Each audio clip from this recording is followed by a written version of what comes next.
नमस्कार साथियों, अगर आपका सपना है वर्दी पहनने का तो सिर्फ दौड़ ही काफी नहीं है। दिमाग की रेस, पढ़ाई की रेस भी हमको जीतनी होगी।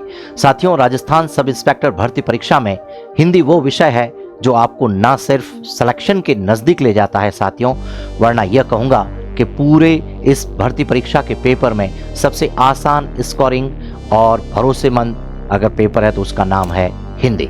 आपने सुना होगा, मैथ से डर लगता है, रीजनिंग हमको कठिन लगती है, टाइम अधिक लगता है, लेकिन हिंदी विषय को यदि थोड़ा समय दिया जाए तो जिस तरीके से हम गणित में पूरे में से पूरे अंक ला सकते हैं, वैसे हिंदी में भी हम अधिकतम अंक ला सकते हैं। हम 180 क्रॉस कर सकते हैं, 190 से अधिक अंक भी हम ला सकते हैं। साथियों, आज हम बात करेंगे हिंदी में कैसे दमदार तैयारी करें ताकि स्कोर हमारा अधिक हो जाए और हम सिलेक्शन को प्राप्त कर सकें, यानी हम सिलेक्शन के पास पहुंच सकें। आज हम उन विषय पर बात करेंगे, सिलेबस पर चर्चा करेंगे कि कौन कौन से विषय पर, टॉपिक पर हमको टारगेट करना चाहिए, हमें शुरुआत कहां से करनी चाहिए और किस टॉपिक में से प्रश्न अधिक आते हैं, या कौन से वे टॉपिक हैं जिन पर हमें ज़्यादा ध्यान देना चाहिए, और यदि हम कितनी बार कोर्स ठीक तरीके से पढ़ लेते हैं, कौन कौन सी आधारभूत पुस्तकों की तरफ अगर हमारा ध्यान रहता है तो हमारी रिवीजन की रणनीति भी ठीक तरीके से हो सकती है। और एग्ज़ाम से पहले यदि हम एक से अधिक बार ऐसा कर पाते हैं, हमारा आत्मविश्वास बढ़ता है और आने वाले समय में हम उस पेपर को बहुत अच्छे तरीके से कर सकते हैं। साथियों, 2025 सब इंस्पेक्टर भर्ती परीक्षा का समय अब आपके सामने आ चुका है। पेपर फर्स्ट, जिसे हिंदी के रूप में हम बात करना चाहेंगे, ये टॉपिक अगर हम अच्छे तरीके से पढ़ लेते हैं, इस विषय को अगर हम अच्छा कर लेते हैं, तो ये जो 200 मार्क्स का विषय है, इसमें हम अधिकतम अंक लाते हैं। और आप सब जानते हैं कि जो इस भर्ती परीक्षा में हिंदी के प्रश्न पत्र को अच्छा कर लेता है वह सिलेक्शन के बहुत नज़दीक पहुंच जाता है। दोस्तों, कुछ बातें हम शेयर करेंगे कि राजस्थान सब इंस्पेक्टर भर्ती परीक्षा की तैयारी को हम कैसे करें। सबसे पहले हम इसके पाठ्यक्रम को समझें, सिलेबस को समझें, और मैं इसमें से एक प्रश्न पत्र की बात करूंगा जो कि हमारा पेपर है हिंदी। दोस्तों, हिंदी का यह प्रश्न पत्र, जिसमें हम कहेंगे कि 100 प्रश्न होते हैं और 200 इसके अंक बनते हैं। अब ये 100 प्रश्न इतने महत्वपूर्ण हैं चूंकि इसमें नेगेटिव मार्किंग होती है, और यह एक ऐसा विषय है कि जितना जीके जीएस वाले पेपर में समय लगता है, उतना उससे आधा ही समय यदि इस पेपर पर दिया जाए तो सिलेक्शन हम ले सकते हैं।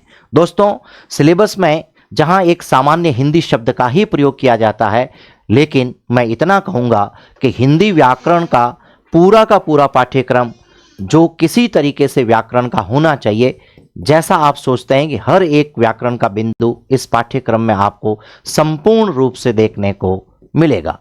जैसा कि सिलेबस हम 2021 की भर्ती परीक्षा के पाठ्यक्रम को अगर देखते हैं तो कुछ बातें हमारे सामने इस तरीके से आती है। देखिए, सबसे पहला बिंदु लिखा है शब्द रचना, और शब्द रचना में अगर आप देखते हैं तो साथियों संधि, संधि विच्छेद, समास, उपसर्ग, प्रत्यय, ये सारी चीजें आती है।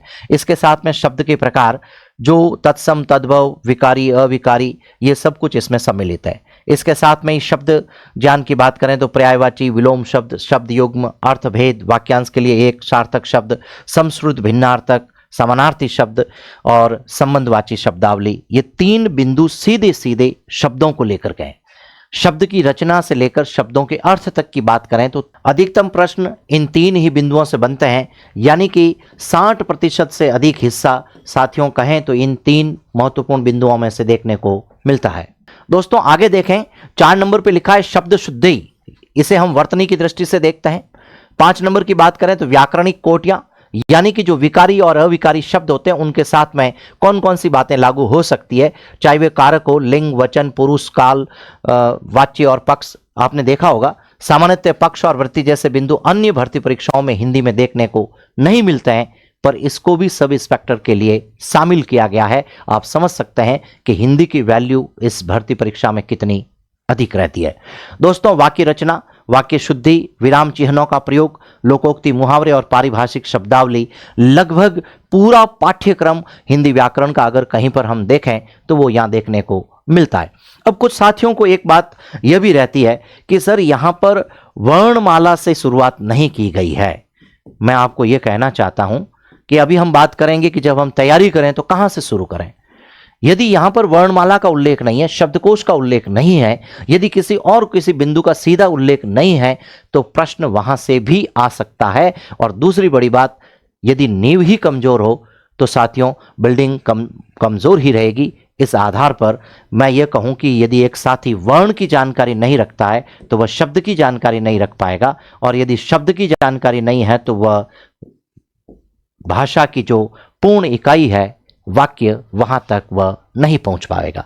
दोस्तों ये बात हम कर चुके हैं कि इसमें 200 अंक होंगे, 2 घंटे का ये प्रश्न पत्र होगा, और इसमें 100 जो है अपने को प्रश्न देखने को मिलेंगे। और नेगेटिव मार्किंग में एक प्रश्न गलत करने पर सीधे सीधे 1/3 अंक जो है हमारे काट लिए जाएंगे। कुल मिलाकर के जैसे जैसे हम पाठ्यक्रम को पूरा करते हैं, उसके साथ में 2-3 बातें और महत्वपूर्ण होती है कि यदि मैं आज पढ़ने के लिए बैठता हूं तो सर मुझे कहां से शुरुआत करनी चाहिए, किस बिंदु पर ज्यादा फोकस करना चाहिए, और कैसे जो है मैं थ्योरी पढ़ने के साथ जो है और अन्य बातों की तरफ ध्यान दूं, वह भी हमें देखना चाहिए। साथियों यह लिखा है एमसीक्यूज की प्रैक्टिस करना। एमसीक्यूज की प्रैक्टिस तब की जाती है जब मैं पाठ्यक्रम को अच्छे तरीके से उसका अध्ययन कर लेता हूं। कुछ साथियों की एक बड़ी आदत रहती है कि वह विषय को पहले पढ़ता ही नहीं है, उससे पहले ही अपना मूल्यांकन शुरू कर लेता है।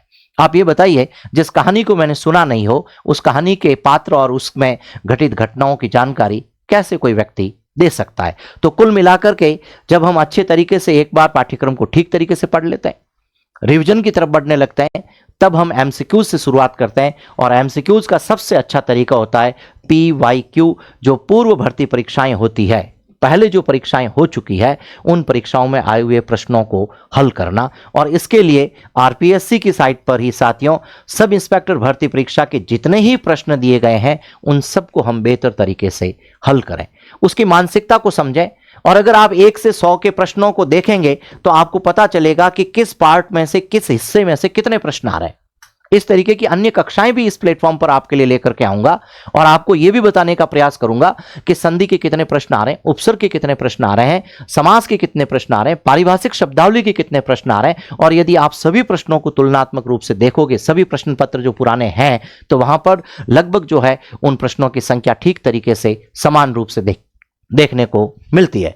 तो दोस्तों पीवाईक्यू के माध्यम से हम अपनी तैयारी कर सकते हैं। इसके साथ ही अन्य जो भर्ती परीक्षाएं हैं, अन्य भर्ती परीक्षाएं जो आयोजित हो चुकी है, उनके जो पीवाईक्यू होते हैं, जहां हिंदी के प्रश्न हमको देखने को मिलते हैं, वहां पर भी हिंदी व्याकरण के प्रश्नों को हमें हल करना चाहिए और उस प्रश्न की मानसिकता को समझना चाहिए।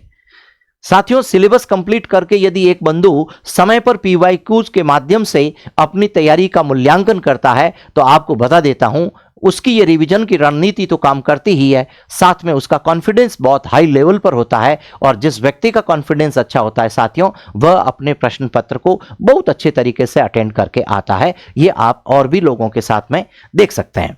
दोस्तों अगली जानकारी में देखिए अन्य अनेक जानकारियां हम इस प्लेटफॉर्म पर लेकर के आते हैं। आप इस चैनल के टेलीग्राम चैनल पर जुड़ सकते हैं, इसके एप्लीकेशन पर भी जुड़ सकते हैं, ताकि आपको नई जानकारियां हिंदी और सब इंस्पेक्टर के लिए देखने को मिलेगी।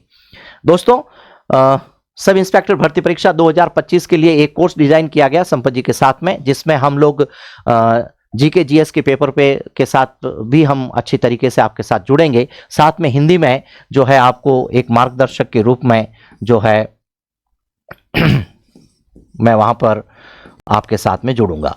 तो कुल मिलाकर के हम अच्छे तरीके से इस विषय को कैसे तैयार करें, कैसे पूरे पाठ्यक्रम को पढ़ें और किस तरीके से हम एमसीक्यूज की तैयारी करें, ताकि आने वाले समय में इस भर्ती परीक्षा में हम भी अपना स्थान पक्का कर सकें। जो स्वप्न हमने देखा हो कि सब इंस्पेक्टर की वर्दी हमारे पास में हो और इस तरीके से एक बेहतरीन हमारा करियर बन जाए आने वाले समय में, यदि आप ऐसा स्वप्न देखते हैं तो साथियों इस प्लेटफॉर्म पर मैं आपका स्वागत करता हूं और कोशिश करूंगा कि आप बेहतर तरीके से अपनी तैयारी कर पाएं, आप अपनी जो आशा अपेक्षाओं पर हम एक दूसरे के साथ खरे उतर सकें। इन्हीं सब बातों के साथ आप सभी का आभार व्यक्त करता हूं।